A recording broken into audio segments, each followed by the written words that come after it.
Good afternoon guys. Another day, another vlog na naman tayo guys. Naata unit karon guys.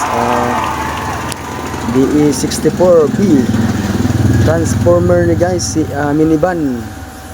Si sir nagpa-check na to sa iyang minivan nganong mag-awas daw ang iyang radiator.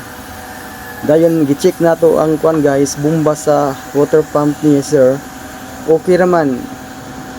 Cleaningan na to ang iyang radiator sa cooling system niya tanan sa makina.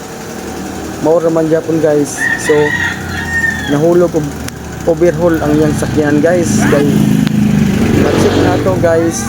Murag akong advice unta kuan ra man unta sa cylinder gasket ra, pero gi-check na ko ang iyang butangan nag oil, nagbalik mag aso, kusugag aso kung ablihan nimo, so blue by ng makina guys. So nag-decide na lang ako na overhaul na lang ning sakyanan ni sir. Dayon misugot man si sir na ibilin yung sakyanan, so birahan dayon guys sa mga boys. Guys, pagit-on mo na ako unsaon pag down sa makina sa minivan. Dali na kayong trabaho ni guys, basta may diskarte ka. Ang importante na guys, hawan na nimo mga wire daan sa taas na makuha nimo tanang sakit.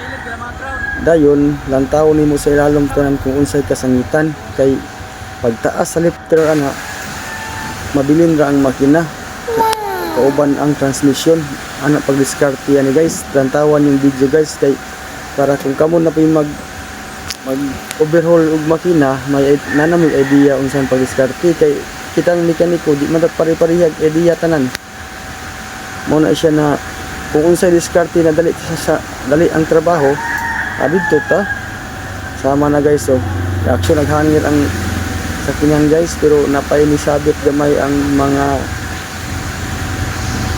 wire. Muna na i-check na to tarong para hindi ta makasala po dili nga putol ang mga wire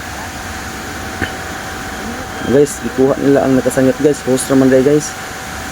Medyo lisod-lisod dukuton kay naman sa ilalom, pero kanang wa kay diskarte lisod jud, lisod ay. So lantaw na sa pikas guys kung okay pa diring dapita, kay marag nagtuwad-tuwad naman ni si ang usa si Badong. Adto na pud sa ilalom kay naglabad niyang ulo daw, kay daghan kayo mga wire na mga ground na sa body na dili ta makabalo na napaday tangunon day. So guys, hinahinay na sa akin sakyanan guys. So mabilin ra ang makina o transmission sa ubos mo lingkod sa bangko. Dapat napog gay lamisa na nailigi guys pag dali ra jud ang trabaho. Ana mang diskarte mag down tag makina sa mga minivan sa ilalom na to na ipanaog. Kay sa taas dili man ta pagkapanaog na guys, o kay hugot luag man kayo, ay hugot kayo.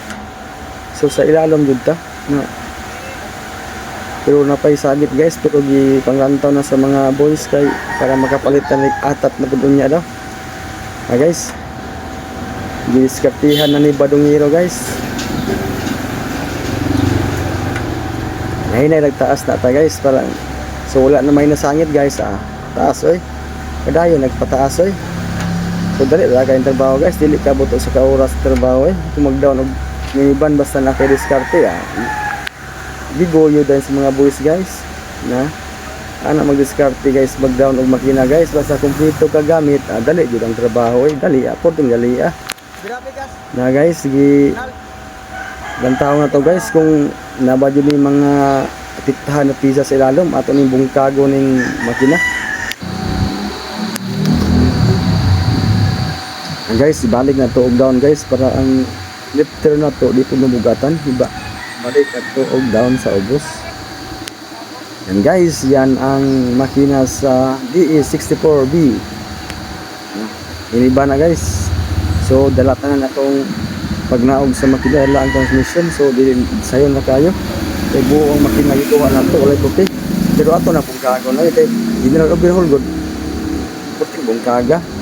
Guys, so hindi pusi-puksihan naman yung sir guys, kay naputol po itong una ni na dapat suldahon tani, pero ibalik at nagtarong guys, suldahon na to na guys, parang maayong pagkatrabaho na walay back job guys. Mali makina sa DE64 Yan guys, kita natin ang paggawan sa makina.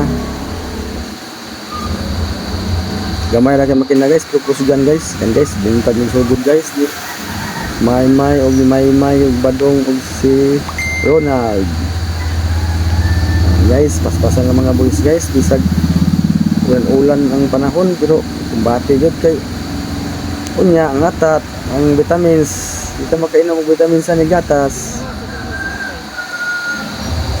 Pero lisod yung mga pan guys, kanang mga dagkong makina kaysa gagmay. Ang gagmay dali lang kayong trabaho guys, gagmay man ang dako lisod jud sa mutag ng mga pick up. So ang lisod dadako po naglibor eh. Ana ra na diskarte guys, ana ra na tong pagpangayog libor, patay-pantay po nato sa atong customer na mo. Ganahan po sila dili pa to igulog libor. Kung unsay dapat gid na makasunod sa libor na to, pero ingon ko daan mo na ipangayo na to kung dara pong si sir na kung dili na ipayo ang yang unit. At least mga itaglibor sakto na dili po siya masakitan sa iyong bulsa, dili po niya magisi ang iyong bulsa. Guys, sinayanayan na to na og tanggal. Thank you for watching guys. God bless.